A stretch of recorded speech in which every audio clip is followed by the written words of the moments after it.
today and then tomorrow and until Saturday. Sounds great, brother. I'll talk to you tomorrow. All right, man. Appreciate it. 860-1440 is the number here. You want to give us a call up and talk to you. One of the things I wanted to talk about this hour was Evansville, Illinois has decided to reach out to people who can prove that they were directly affected by things that have happened in Evansville, Indiana from 1919 and 1990 or something like that may have interfere with their ability to be successful in that environment. And it's reparations for the most part. One of the things they're trying to do is give people $25,000 who can prove, that because of past misdeeds, we are going to try our best to help you out. And the $25,000 they're trying to get is to help you secure housing or to fix up your housing or whatever. And you got to go on the internet and you can find the whole story. But that brings up this whole issue of reparations. Now, I've been fervently against it on principle. But on the other hand, and we've had this conversation on my Facebook page for the last 3 days.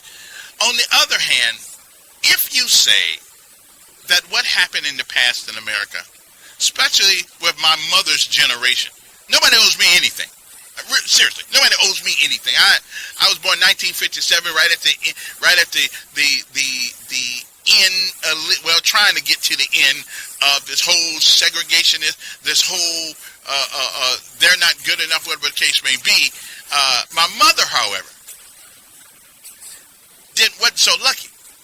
And if you say, and a lot of folks, I don't owe you anything. I didn't say you did. But the environment was toxic for black people. Anybody in America right now that's over 70 years old. Now, if you are going to be absolutely honest with yourself, now you can live in denial if you want to, okay? But my mother's generation, which those people today would have to be around 80. My mother would be 80. She'd be 85, I think, right now, had she lived. Those people born in the 30s, early 40s, and before, they called hell in this country. And this country owes me now. They gave me, I've had every opportunity that was available. Some I took advantage of, some I didn't. But to say that what happened to our parents did not affect their children, because there was nothing, even if they wanted to leave things, even if they wanted to help their kids along the way, black people, my mother's age, had a tough time at it because of all the impediments. So I believe, now this is just me, I believe if you're 70 years old or older in this nation, this country and if you're black, this country owes you something. They don't owe me anything, nothing. I just do. We gave the Indian stuff. We have given the Japanese who were interned, which I think they were done wrong too. But Ronald Reagan gave them all $10,000 apiece because they were, and I think what they did was, it may have been politically incorrect, but when you're at war with a country and you're not sure of the allegiance of the people who are in this country from that country, then you do what you have to do in time of war. Black folks in America were not at war with America. And so while this country don't owe me jack, nothing. But I do believe those people who are 70 years old, especially down south, 70 years old or older, I believe this country owes them something. I just think they do. And we can fight on Facebook and fight theology, or we can fight philosophy. And the first thing is, well, I wasn't around then. Well, I wasn't around for all those times either. But also, we weren't around when a lot of folks weren't around when asbestos was manufactured. But we certainly try to do right by people once we find out that asbestos causes cancer. We are suing the hell out of people for something that they had nothing to do with, but they certainly were the victims of it. So, what say you? Is it time to have a conversation about reparation. You may call them something else. I don't care what you call them. But black folks in America, 70 years old and older, I think this country owes them something. What say you? We'll be back. 1666 for 1,000 finance through 3121. He is the voice of the conservative millennials. The president is going to have to stand fast. The Ben Shapiro Show. They're not going to be willing to keep the government shut down. Today at 3 p.m. on News Radio 1440. Depend on it. Oh, make me wanna holler the way they do my life. And we're back. 860-1440. I don't have a break for a while, so if you guys want to call in, I know some of you I'm waiting a while, so I'm going to shut up and go to the phones. Good morning. Who's this? Good morning. Yes. Deuteronomy 15th chapter, 12 and 13 verses. If you enslave a man or a woman, when you turn him loose, you should not turn him loose empty. Thomas Jefferson tried to write into the Constitution of the United States of America that slavery was wrong and they should be paid reparations.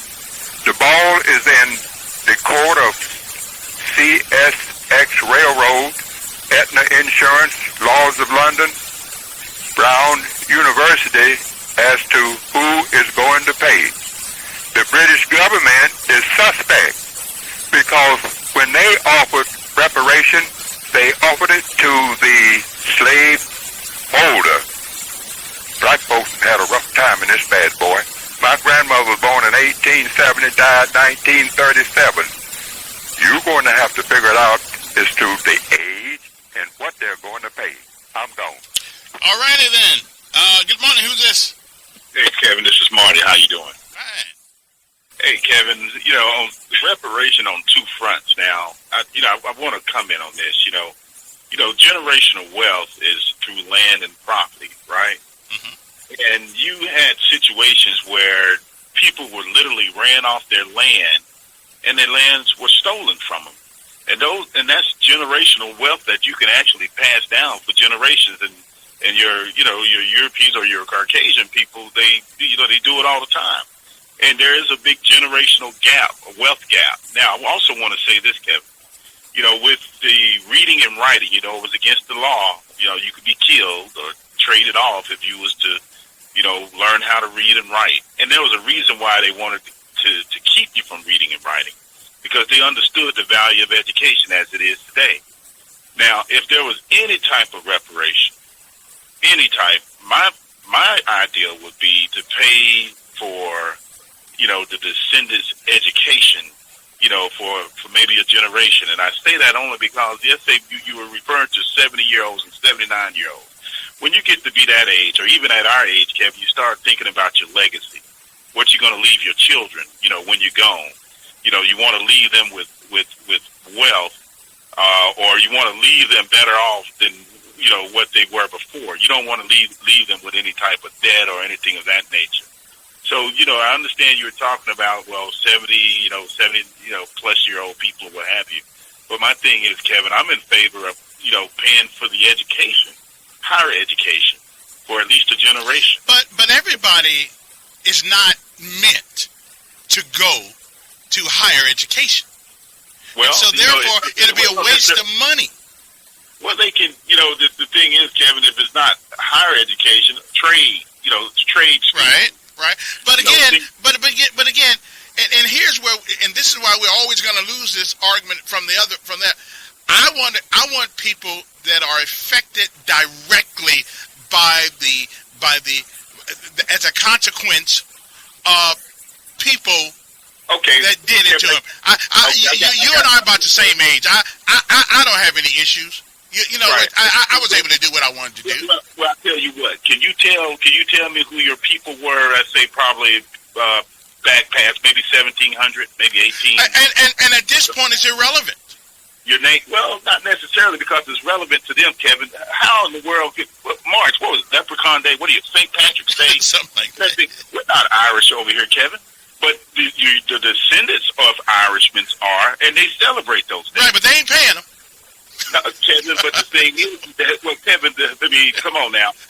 What I'm saying is they're able to trace their heritage. And that's fine, but again, though, we'll always lose this argument if we try to go way back. But why not take care of people? You can't tell me anybody born in 1980, 1990, 1970 didn't have to put up with the same crap that your mother and my mother and parents put up with. Kevin, we have what you call a generational curse. You wonder why people are killing each other in our community. Well, wait a minute, I ain't buying that. I'm not buying that. Kevin, I'm talking about we have a black esteem problem. If you don't know yourself, you love yourself. I don't have an esteem problem. And Kevin and I don't either, but we gotta face reality and look at this and be intellectually honest and everything. We are. I mean, and I'm not trying to put that all on that, Kevin, because we're in control of what we do. Yeah. We're in a complex situation where we cannot trace our heritage back, but they can.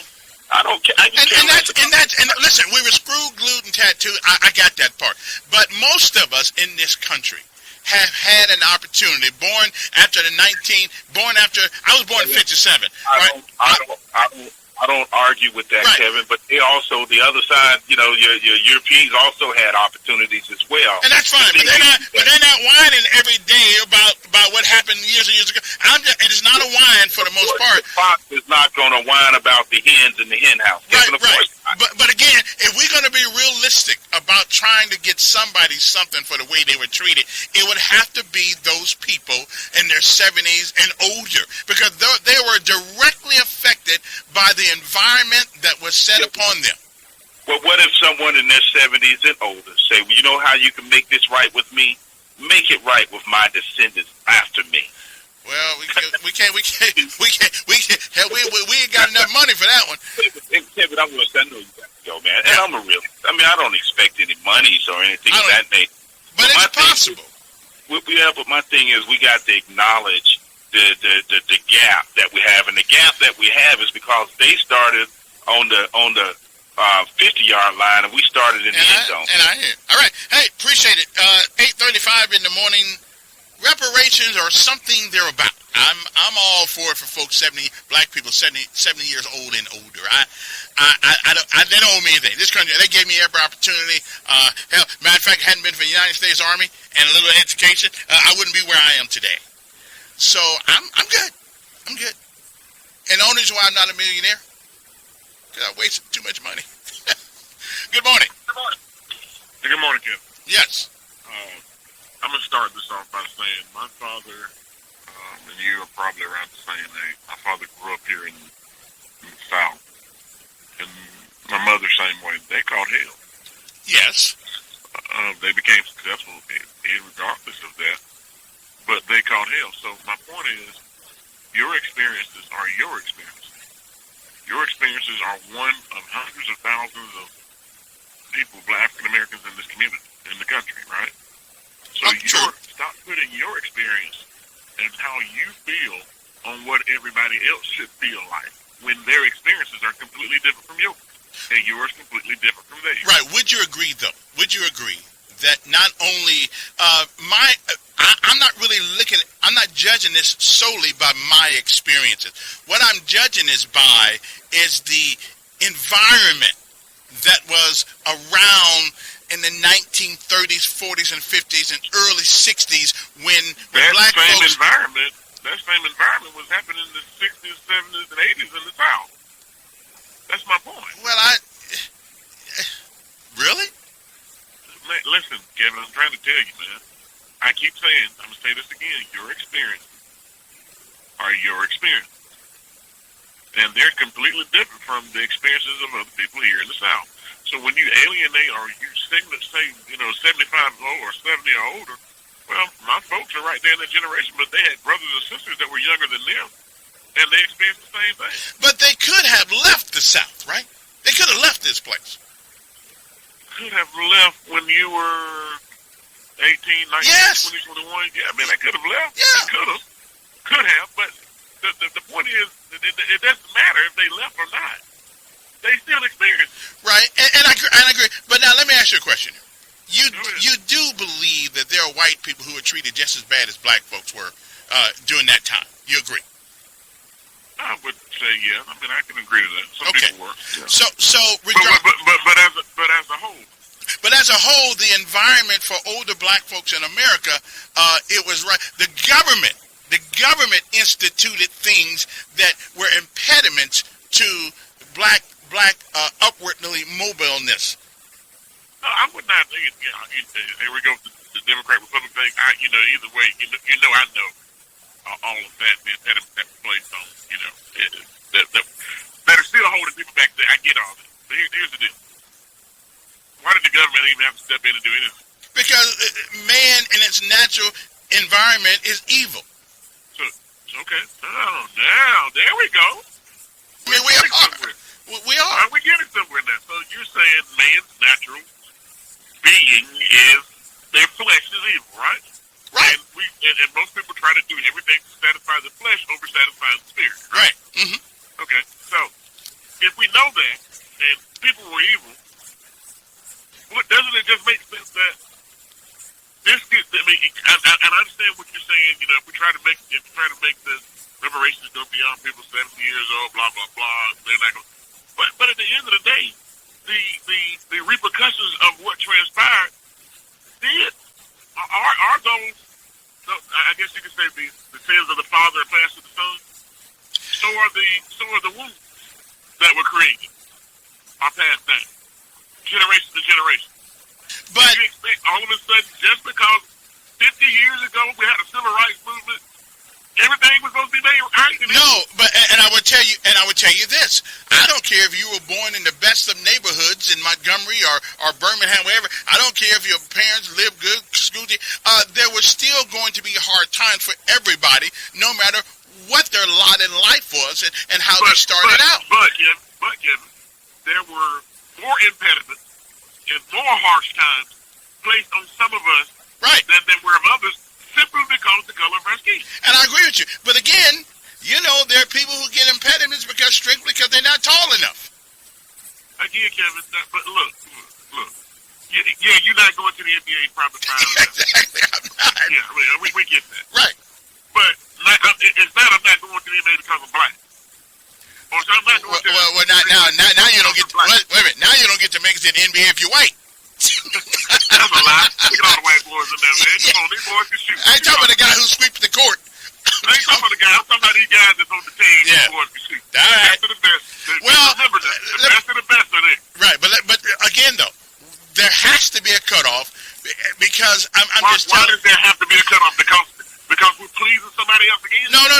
But because realistically, we're not going to ever get every black person in America a check. Well, we got one last week. Come think You about got last week. Well, I did. I got one last week. So I didn't get one. So I'm good.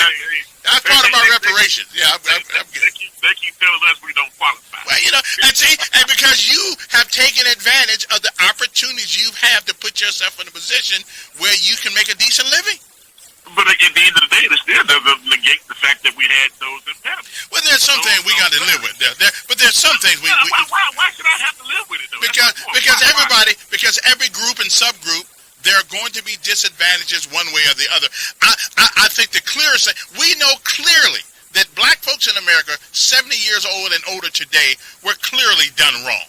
What about the ones that's 60? Well, I'm 60, but I don't feel it. I don't feel it. Okay, you weren't that. Did you grow up here? I grew up in Indiana. You think that was some panacea up there? I didn't say it was a panacea. I'm saying it wasn't Clio, Alabama. Well, no, it wasn't. But then again, I don't know. There's got to be a cutoff, though, good brother, because everybody's not going to get it. Let me take a break, and we'll come back with the final segment. Your WSFA First Alert Weather Forecast on News Radio 1440. This report is sponsored by LifeLock.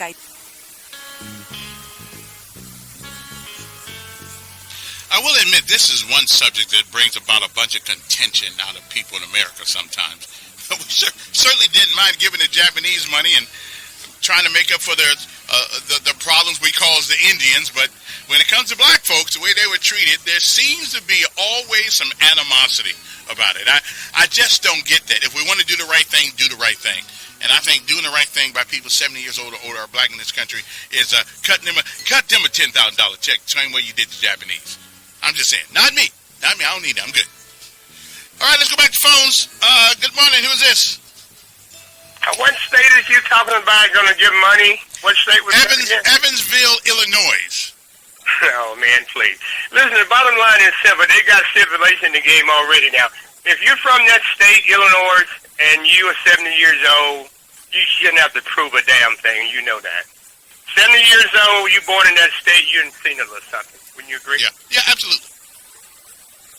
So I don't know why. I mean, why now they decided to crank this up? I don't know. They passed a law. Illinois is not.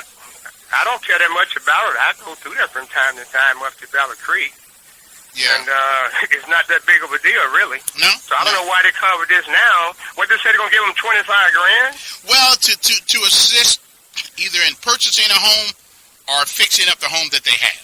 Because they said back in the early days in Illinois, it was the government certainly assisted in that discrimination by not allowing them to buy homes or secure a decent place of living because of the environment by which we live. And that's why they're helping them out. Hey, appreciate it. I'm running out of time. Good morning. Who's this? Hi, Kevin. This is Jerry. I've got a quick note for you. Okay. Everybody that's hollering about reparations, if you go back to, what date is it? January 16th, 1865. Mm-hmm.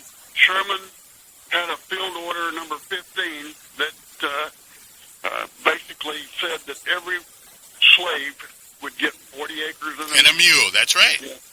So, that was the attempt at reparations. But Congress did away with the Freedmen's Act in 1865 because they did away with it, and they screwed a whole bunch of people who would have had something to start on in, and they didn't.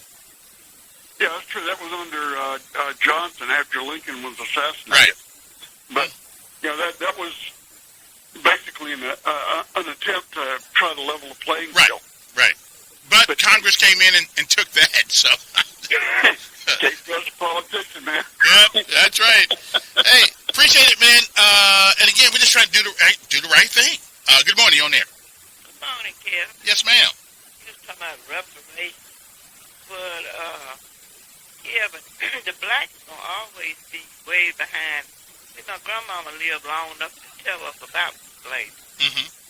See, in the 1800s, blacks couldn't buy no land, but whites could buy for 50 cents an acre. Mm-hmm. And see, those generations passed their stuff down. Okay, if stuff happens to you now, and your son, they'll get it, they'll pass on down so they can accumulate stuff. But if you didn't have nothing to pass down, you couldn't accumulate nothing. Well, that's true, and because there were impediments, and that's why I'm saying. But listen, they're not going to give everybody the money. That's what I'm saying, Kevin. Mm-hmm. I'm not picking on a lot of whites. Well, that was in my granddad's, great-granddad's time. But they reaped the benefit because everything they had was passed from generation to generation. And therein lies, and I think that's a great point. My mother couldn't pass anything down to us. She was denied. Right, they were denied access to lots of things. So to say that they got a lot of folks are benefiting from that past. Yeah, that's what I'm saying. Yeah. See, my grandmama lived old enough. She was 106 and she died in the 40s. She was old enough to tell her she was brought over here and to Mississippi, and then they took her to Travis. She was, fitted off like a cat.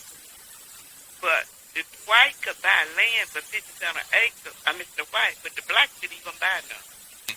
Hey, the only way the blacks could get land, the white folks had to buy it for them and then let them have it at a place right. Right. But that's, but I'm saying a lot of whites, we don't benefit. Yes, they are benefit because they both family. Well, and I got a guy here that says on my Facebook, he says, why should Americans who were never slave owners pay Americans who were never slaves? This is not about slavery. He said, no, this is not about slavery. This is about being denied the opportunity Right. to They what was- the right right. for life, liberty, and the pursuit of happiness, which is That's right. and again, we go back to that slavery issue all the time, and that's intellectually disingenuous and dishonest. Okay, we talk about, I don't know anything about slavery, but I do know we got here that way. But I'm talking about people who were denied the pursuit of happiness in America because of their color, and because it was entwined in the fabric of America during that time. Okay, so I don't have a problem. You might not want to call it reparations. I don't have a problem with it. Again, though, I think we have to do a cutoff. And 70 years old, people my age and below and younger, I don't think we have a lot of excuses of not being successful. I don't. I've been able to do just about anything I wanted to do in this country. In Indiana, there wasn't no panacea, but I left there when I was 17 years old.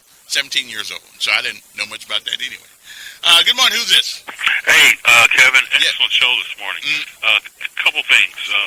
50/50 gave out a few institutions that's responsible, and one of your callers, I think he graduated from Brown University, and Richard Montgomery has a history with that too, who the city is named after.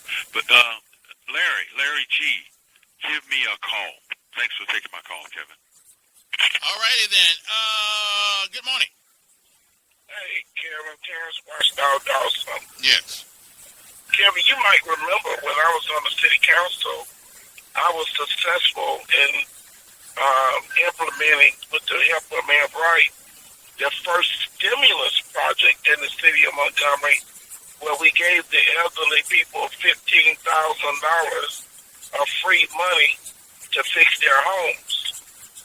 The only project that they shot me down on was the free paint project, where anybody that wanted to paint their home and they met the financial criteria, I wanted to give them the paint to fix their homes because of the Hyundai plant. So we didn't want a $1 billion company coming to Montgomery and the houses in the area photos needed to be fixed. So that was the first stimulus program in Montgomery. That was the last one.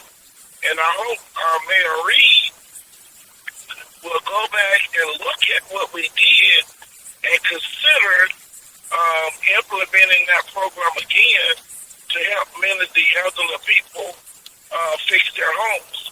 Free money, Kevin, because when I got elected, there were some people that had participated in some type of payback program that the city had many years ago, and they were still paying them $50, $60, $70 a month.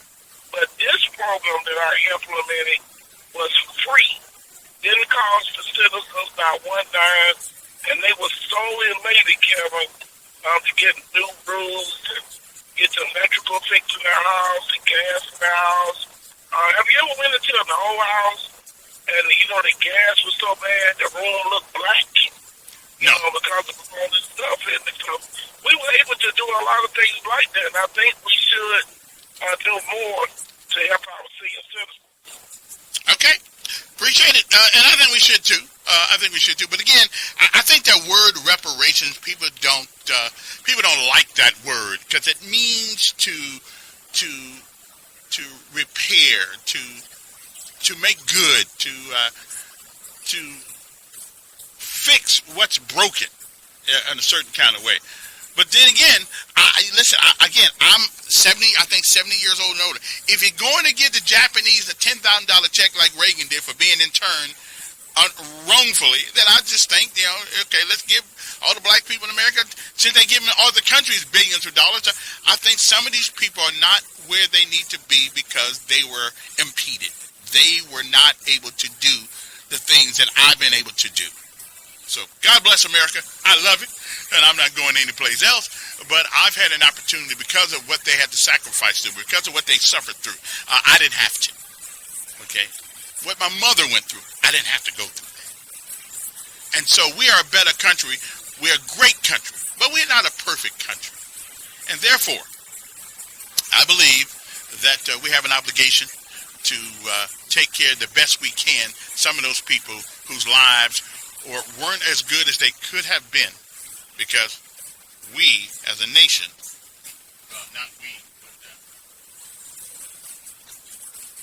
not we, but you know, some people as a nation, we did people wrong. Okay, we need to fix it while the people are still alive. Anyway, we'll be back, but no one owes me anything. I'm good. If I'm not where I need to be, it's strictly because of me. Anyway, have a great day, everybody. We'll see you tomorrow. Tomorrow's Friday. Thank God it's Friday. Monday, Tuesday, Wednesday, Thursday, Friday. We like them all. Have a great day. And don't forget, whatever you want to be kind to others. Now, your WSFA 12 News Update on News Radio 1440. Good morning, I'm Tanya Terry for WSFA. First, a reminder, the threat of severe weather is in the forecast today. The WSFA First Alert Weather Team is there to tell you when and where, so watch on air and online. In the news, Alabama congressional leaders are reacting to President Joe Biden's calls